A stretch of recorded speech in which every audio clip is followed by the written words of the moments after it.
Bonjour et bienvenue sur Charging Station pour un nouveau premier trajet, mes toutes premières impressions au volant des voitures que j'essaie ensuite pendant une semaine pour vous proposer à la fin de la semaine toutes les informations techniques et puis mon ressenti après une semaine au volant. Alors celle qui se trouve derrière moi est un SUV de la marque MG.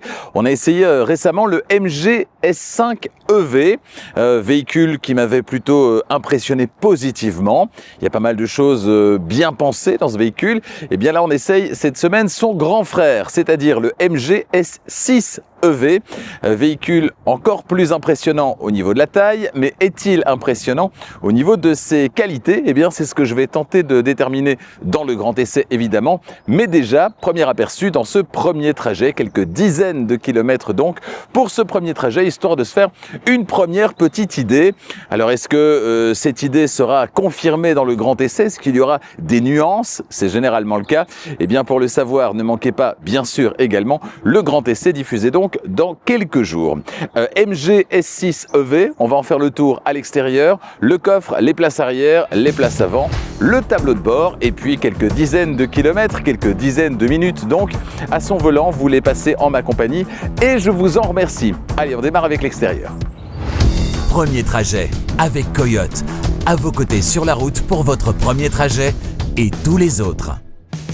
Concernant l'extérieur, on va dire que MG a voulu plaire au plus grand nombre. On est sur quelque chose d'extrêmement consensuel. Il n'y a rien qui dépasse. Cela dit, c'est moderne. C'est plutôt agréable à regarder. Regardez cette face avant, par exemple, avec, c'est la tendance actuellement, eh bien, les feux de jour très fins en partie supérieure, alors que les phares se trouvent, eux, en partie inférieure, tentent de se faire oublier en partie inférieure, ce qui donne un regard plutôt acéré à ce MG S6 EV. On a la partie inférieure ici du bouclier en deux parties, avec derrière les volets actifs, ça c'est pour le refroidissement de la batterie, le logo MG assez massif d'ailleurs, qui est arboré fièrement ici sur le bout du capot. De profil, on est sur quelque chose d'extrêmement classique, là aussi on ne fait pas de vagues, tout juste s'est-on permis ce petit pli de carrosserie en partie inférieure. Et puis à l'arrière, je ne sais pas vous, mais moi, si je ne regarde que le bandeau de feu, j'ai l'impression d'être en présence de la Mercedes CLA, avec ce bandeau qui se rétrécit, qui s'amincit en partie centrale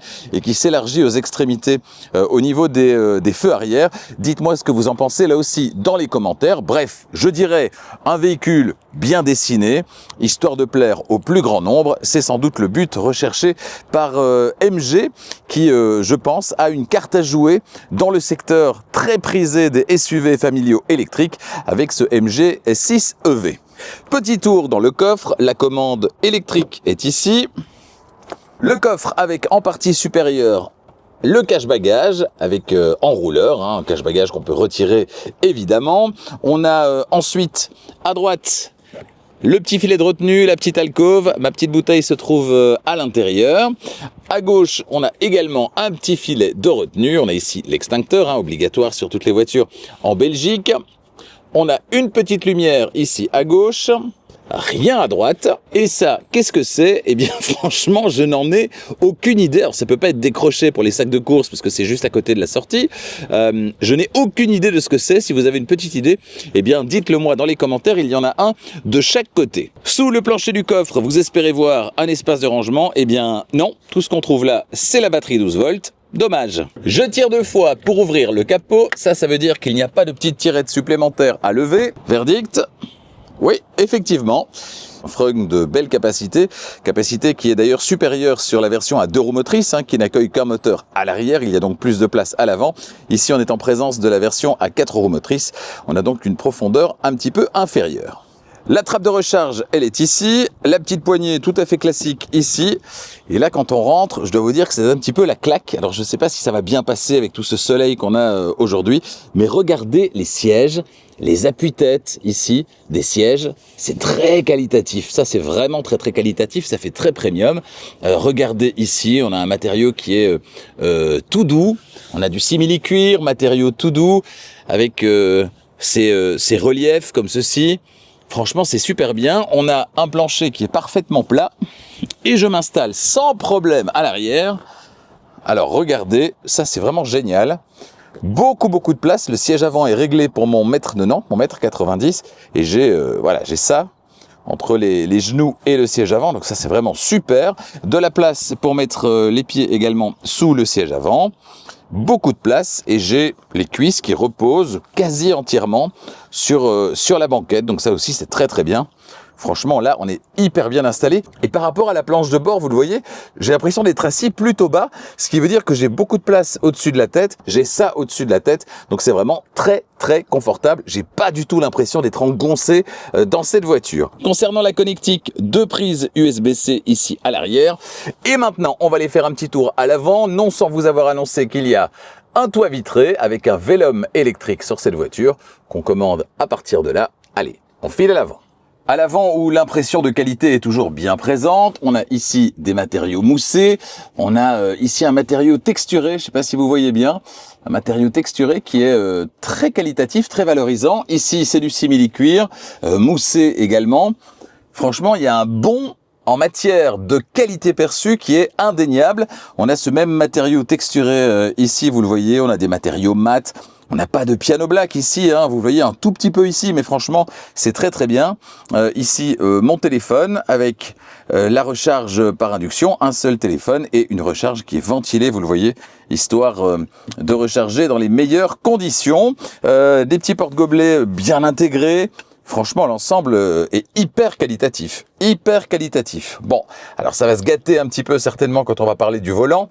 Regardez, on a des touches en piano black qui sont déjà très très sales. J'ai mis 2 fois les doigts dessus, voilà. Pourtant, je vous jure que j'ai les mains propres. On a par contre une belle intégration ici de l'écran instrument. Et puis à droite, l'écran d'infodivertissement. C'est du classique, hein, c'est exactement la même chose qu'on a retrouvé dans le MG S5 EV. Et si je regarde à gauche, eh bien sur la portière, on a là aussi des belles commandes bien intégrées. Ici, les haut-parleurs bien intégrés également. Franchement, il n'y a pas grand-chose à dire, hein. La qualité perçue est quand même globalement très très bonne dans cette voiture. Et le confort des sièges est vraiment très très bon. Ça, je le remarque d'emblée avec ce revêtement une vraie invitation à s'installer au volant. J'ai l'impression d'être dans mon salon. C'est vraiment très très très convaincant. Regardez les appuis-têtes ici aussi. Vraiment très très chouette. Franchement, jusque-là, bravo MG. Voilà, je viens de jumeler mon téléphone, donc Apple CarPlay sans fil. Tout ça s'est passé de manière extrêmement fluide. J'ai mis les informations de conduite à 0. On pourra donc calculer la moyenne sur plusieurs centaines de kilomètres au terme de ma semaine d'essai. Ce sera donc dans le grand essai. L'adresse de ma première destination est encodée 58 km. Voilà ce que je m'apprête à parcourir là maintenant. Vous allez vivre avec moi ce premier trajet avec mes premières impressions. Je pense que le confort fera partie des points positifs assurément de cette voiture. Alors, confort des sièges. Qu'en est-il du confort des suspensions? Je ne sais pas, on va le voir. Qu'en est-il du confort acoustique également, hein, quand on est sur l'autoroute? Je vais emprunter l'autoroute là assez rapidement. On verra ce qu'il en est là aussi. Bref, les aides à la conduite, qu'en est-il là aussi? Tout ça et bien plus encore, ce sera donc déjà dans ce premier trajet. Alors jusqu'à présent, pas de petit bémol à signaler. Est-ce que ça va continuer? Eh bien, je le souhaite évidemment. Bon, c'est parti. Petite molette, je la tourne sur la position D. On remarque qu'on a également des touches ici, hein, des vraies touches pour aller vers le menu principal. Par exemple, si j'appuie dessus, voilà, je suis sur le menu principal. Je peux rappeler Apple CarPlay facilement ici. Pour avoir la puissance de la ventilation, par exemple, on-off pour la ventilation, le volume accessible depuis la place passager, les feux de détresse, également le désembuage rapide à l'avant, à l'arrière. Tout ça est disponible via ces petits raccourcis. En fait, en termes de ressenti, alors, toute proportion gardée évidemment, mais il y a un petit côté Mercedes, je trouve. Il y a un petit côté Mercedes. Voilà, c'est ce que ça m'évoque. Un petit côté, hein. J'ai pas dit qu'on était dans une Mercedes, bien sûr, mais je trouve qu'il y a, en termes de ressenti, de qualité perçue, il y a un petit côté Mercedes quand même. Il y a pire comme référence. Bon, allez, c'est parti, on est sur D. La voiture est en auto-hold, donc elle se maintient en place et je vais quitter la position auto-hold, avec beaucoup de douceur d'ailleurs, c'est très bien. Et je vais sortir donc de ce parking. Jusque-là, c'est très silencieux. Vous me direz à basse vitesse, forcément. On est assis plutôt haut, forcément. Premier petit ralentisseur. Ouais, ça passe bien. Alors, est-ce que j'ai la conduite à une pédale? On va le vérifier tout de suite. Je lève le pied et je vais jusqu'à l'arrêt complet. Formidable. C'est déjà un premier bon point. Alors, je pense qu'elle pourrait être un petit peu plus mordante. On va voir dans les conditions réelles avec les autres usagers ce qu'il en est. Je pense qu'elle pourrait être un petit peu plus mordante, mais je chipote, franchement c'est déjà très bien. On a la conduite à une pédale. Voilà, je monte sur l'autoroute, c'est parti. Alors, beaucoup de puissance dans cette version à 4 roues motrices. On est au-delà de 300 chevaux. Beaucoup de couple également. La version à 2 roues motrices, ce sera entre 200 et 300 chevaux. Je vous dirai tout ça, les chiffres précis dans le grand essai. Beaucoup de puissance. Et d'ailleurs, moi, j'ai toujours envie d'être une petite souris dans les voitures des personnes qui ont l'habitude de rouler dans un SUV diesel et qui passent à un SUV électrique. La première fois... Alors si ça vous est arrivé, j'aimerais bien avoir vos réactions, si ça vous est arrivé à vous, si vous étiez dans un SUV diesel et que vous êtes passé à un SUV électrique, dites-moi ce que vous avez ressenti la première fois que vous avez pris le volant et que vous vous êtes dit certainement « Waouh !» Waouh le silence, waouh la puissance, c'est en général les 2 points qu'on retient en premier. Dites-moi dans les commentaires. C'est une voiture qui est très silencieuse quand même, hein. Il y a un tout petit peu de bruit aérodynamique. Au niveau des bruits de roulement, c'est très très bien filtré. On verra ce qu'il en est au terme de la semaine, hein, une fois que j'aurai expérimenté plusieurs types de routes, plusieurs conditions de circulation, etc. Mais ça m'a l'air bien isolé de l'extérieur. Je le disais, à part un petit peu de bruit aérodynamique et par rapport à la route, donc les bruits de roulement. Douceur des commandes aussi. Les commodos sont très agréables à utiliser. Ça, c'est un bon point parce que en fait, c'est des éléments qu'on a en main en permanence, hein, puisqu'on les actionne tout le temps. Et donc, ça fait partie inconsciemment de cette qualité perçue qu'on va ressentir. Si on a des commandes qui sont douces, on aura cette sensation davantage d'être dans un petit cocon, ce qui est très très chouette. J'ai une bonne position de conduite malgré mon 1m90, mon 1m90. Très bonne position de conduite, je me sens vraiment bien à l'intérieur de cette voiture. Là, ça ralentit un petit peu devant, je lève le pied sans problème. Et là, on va tester les aides à la conduite. Donc, normalement, conduite assistée, c'est-à-dire régulateur de vitesse adaptatif et centrage sur la voie de circulation. Alors, j'imagine que c'est avec le petit bouton volant ici, hein. Ça, c'est pour l'activer effectivement. Voilà, activer, désactiver, c'est là. Et je vais aller jusqu'à 120 km/h. Voilà. Et on a normalement le centrage sur la voie de circulation. Je suis pas persuadé d'avoir le centrage sur la voie de circulation. Je vais me rabattre. Là, la voiture devant vient de ralentir. Donc, forcément, la voiture ralentit également puisqu'on a un régulateur de vitesse adaptatif. Et elle le fait avec beaucoup de douceur. Et puis alors, dans les paramètres du MG Pilot, j'ai sélectionné que... quand je mords sur la ligne, ça ne doit pas sonner dans tous les sens, mais simplement m'avertir. Il y a une vibration dans le volant. Il y a également une indication dans l'affichage tête haute. C'est, me semble-t-il, suffisant. Et elle a l'air de plutôt bien le gérer. Je ne suis pas renvoyé en permanence sur le centre de la voie de circulation, donc c'est très bien également. Alors là, embouteillage, elle va ralentir forcément plus fort. Oui, elle ralentit bien. Jusqu'à présent, tout est fluide. Tout est fluide. J'ai pas d'avertissement intempestif, de bip, etc. Là, je peux régler à gauche la distance par rapport au véhicule qui précède. J'espère qu'elle garde tout ça en mémoire. Ah, voilà. Et j'ai trouvé comment avoir le centrage sur la voie de circulation. Vous maintenez le petit volant appuyé et vous avez le centrage sur la voie de circulation qu'on va pouvoir tester, évidemment, dès que la route sera dégagée. Alors, est-ce qu'on a un volant capacitif? Autrement dit, est-ce qu'on a un volant qui n'oblige pas à appliquer une force en permanence au niveau du volant? Ce qui va à l'encontre du système finalement de gestion du centrage sur la voie de circulation. Puisque le principe de laisser la voiture gérer le centrage, c'est que a priori, on ne doit pas appliquer de force au niveau du volant. Alors là, elle me dit tenir le volant. Je mets le bout des doigts et l'alerte reste active. Voilà. Donc on n'a sans doute pas de volant capacitif. Alors c'est pas dramatique, mais encore faut-il du coup que, en l'absence de volant capacitif, le volant soit suffisamment fin au niveau du réglage pour comprendre que je suis là simplement en ayant les mains posées dessus, donc avec des micro-mouvements. Et ça, je verrai à l'usage si c'est bien le cas et je vous en parlerai dans le grand essai. Alors par rapport à son petit frère, c'est sûr, le bond technologique et pas aussi important. Je retrouve globalement ce que j'avais retrouvé dans son petit frère. Par contre, la qualité perçue, là, a fait encore un bond en avant. Et j'essaierai prochainement la nouvelle version de la MG4, où là aussi on a un bond en avant en qualité perçue. Ça devient quand même un concurrent de plus en plus sérieux, parce que c'est un constructeur visiblement qui bosse pour toutes les marques, et notamment les marques européennes évidemment. Me voici sorti des embouteillages, mais toujours sur l'autoroute, l'occasion de tester le centrage sur la voie de circulation. Alors je vais lâcher le volant, ce qu'on ne fait pas normalement. Et je suis dans une grande courbe, parce qu'en général, les systèmes de maintien au centre de la voie n'aiment pas trop.